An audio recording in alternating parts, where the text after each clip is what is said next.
तो भाई इन दिनों बॉलीवुड में अजीब मजाक चल रहा है मेरे भाई। यानी कि भैया जिसकी लाठी उसी की भैंस वाला जो ये किस्सा चल रहा है ना इन दिनों बॉलीवुड में, इसको देखकर तो हम यही बात कहना चाहेंगे कि भाई गुनाह किया कईयों ने, सजा केवल एक को क्यों मिल रही है। दोस्तों, एक खबर इन दिनों हर एक सोशल मीडिया प्लेटफॉर्म पर काफी वायरल हो रही है कि भाई अपनी डूबती हुई फिल्मी कश्ती को बचाने के लिए भाई उन सितारों के कंधों पर चढ़कर बॉलीवुड के कुछ पारिवारिक क्रिएटर अपनी किस्मत को क्यों संवारने की कोशिश कर रहे हैं मेरे भाई। पहले यही क्रिएटर ये बात सोचते थे कि भैया जिसकी सवारी हम कर रहे हैं वो तो खुद ही एक डूबता हुआ सितारा है, तो उस पर हम चढ़कर कैसे आगे बढ़ेंगे। लेकिन उस बंदे ने अपने टैलेंट का बल पर या पब्लिक का दिल जीता और वापसी उभर कर आया बुरे दौर से। तो भाई उसके ऊपर दबाव बना रहे हो कि भैया अब हमारा भी दिन अच्छा कर दो। ऐसा ही हो रहा है धुरंधर रणवीर सिंह के साथ में मेरे भाई। दोस्तों, एक मुद्दा हम लोगों के सामने आया जिसमें ये बात बताई जा रही है कि भाई रणवीर सिंह को बैन कर दिया गया है इंडियन फिल्म इंडस्ट्री में। यानी कि वो अब किसी भी फिल्म में काम नहीं कर सकते हैं। और ये बैन कैसे लगा है?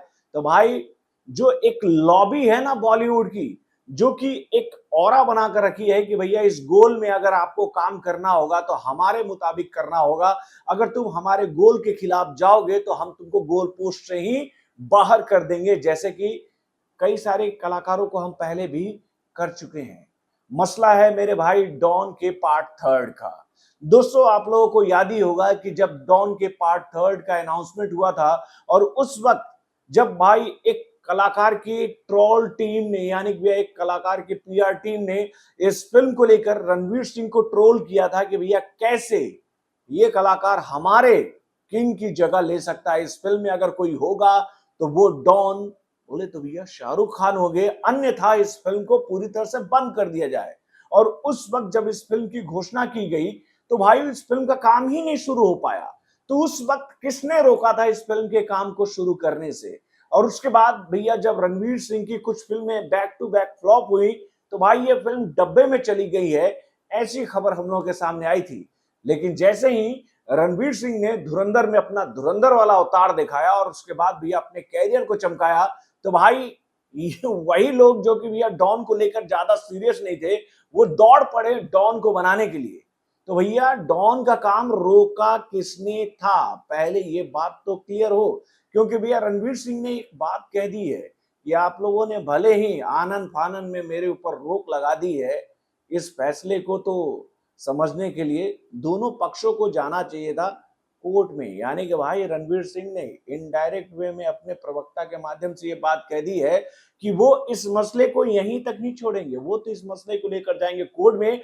और उसके बाद कोर्ट में भाई जो एग्रीमेंट हुआ था ना इस फिल्म के मेकरों के साथ उनका, उसका हर एक कहे तो पॉइंट क्लियर करेंगे कि कैसे उनके ऊपर दबाव बनाया जा रहा है। और यहां पर सबसे मजे की बात, भाई इस फिल्म को पहले रणवीर सिंह ने नहीं छोड़ा है। इससे पहले इस फिल्म में दो और बड़े कलाकारों को कास्ट किया गया था।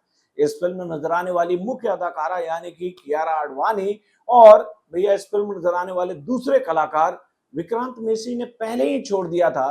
तो भाई उनके ऊपर बैन क्यों नहीं लगा? यानी कि भाई कोई बड़ा मुंडी आपको नजर आ रहा है तो उस बड़े मुंडी को पकड़कर आप भैया मुनाफा कमाना चाहते हैं। भाई फरहान अख्तर ने इस फिल्म को लेकर ये बात कह दी है कि उन्होंने 45 करोड़ रुपए इस फिल्म को बनाने के लिए अभी तक खर्च कर दिए हैं। तो भाई अगर इस फिल्म को लेकर सारी तैयारियां चल रही थी तो भैया कहीं तो कोई खबर नहीं आ रही थी कि ये फिल्म कब फ्लोर पर जाने वाली है। काफी कंफ्यूजन था इस फिल्म को लेकर। और भाई जैसे ही धुरंधर का पार्ट 1 और पार्ट 2 सुपर डुपर हिट हुआ और उसके साथ भैया रणवीर सिंह ने अपनी आने वाली और कई सारी बड़ी बड़ी फिल्मों की घोषणा की, उसके साथ ही तिलमिली मच गई भाई डॉन के उन मेकरों के अंदर, जो कि भैया डॉन को बनाने के लिए सीरियस कभी थे ही नहीं। तो भाई ये मसला यही नहीं रुकने वाला है। इस वक्त हर एक सोशल मीडिया प्लेटफॉर्म पर रणवीर सिंह के नाम का हाय तौबा मचा हुआ है कि यार इनके फिल्मी कैरियर को खत्म कर दिया गया। अरे कैसे खत्म हो जाएगा भाई? सुप्रीम कोर्ट है भाई, दुनिया के सुप्रीम को हमारे इंडिया की सुप्रीम कोर्ट है जो कि भैया हर एक मसले का फैसला करती है। और ये मसला जब जाएगा कोर्ट में और वहां पर एग्रीमेंट के हर एक क्लॉज को जब समझा जाएगा, पढ़ा जाएगा, वहां सारी बातें क्लियर हो जाएगी कि भैया आखिर में क्यों फरहान अख्तर ने कोर्ट का रास्ता नहीं चुना, डायरेक्ट वो आ गए फिल्म यूनियन के पास में और उसके साथ भैया उन्होंने अपनी क्या ऐसी चाल चली कि भैया फिल्म एसोसिएशन वालों ने सीधा सीधा ये बात कह दिया कि भाई रणवीर सिंह की वजह से कई लोगों के रोजगार चले गए हैं, ये फिल्म तो बनने वाली थी, करोड़ों का खर्चा हो चुका था, तो इस नुकसान के लिए तो रणवीर सिंह के ऊपर हम बैन लगाने वाले हैं। कुछ नहीं होगा यार, जो लोग चिल्ला रहे हैं ना हाय रणवीर, आप देखिएगा कि जैसे ये मसला कोर्ट में जाएगा सब कुछ रफा दफा और उसके बाद भैया फरहान अख्तर को आकर सारी बातें क्लियर करनी पड़ेगी कि हुआ तो क्या हुआ और हुआ तो कैसे हुआ, क्योंकि भाई इतना आसान तो सब कुछ नजर नहीं आ रहा है। और ये जो मसला हो गया है ना, अब मैं आपको बता देता हूं कि शायद ही कभी रणवीर और फरहान अख्तर एक प्लेटफॉर्म पर आ सकेंगे।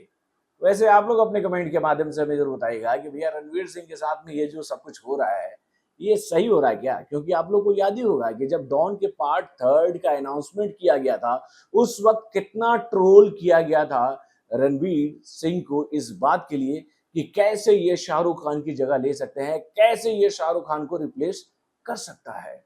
तो बॉलीवुड से जुड़े और भी कई सारे खबरों को जानने के लिए हमारे चैनल यानी कि वायरल न्यूज जंक्शन को लाइक और सब्सक्राइब करना ना भूलिएगा और हमारे अपडेट्स को जानने के लिए बेल आइकन को जरूर दबाइए।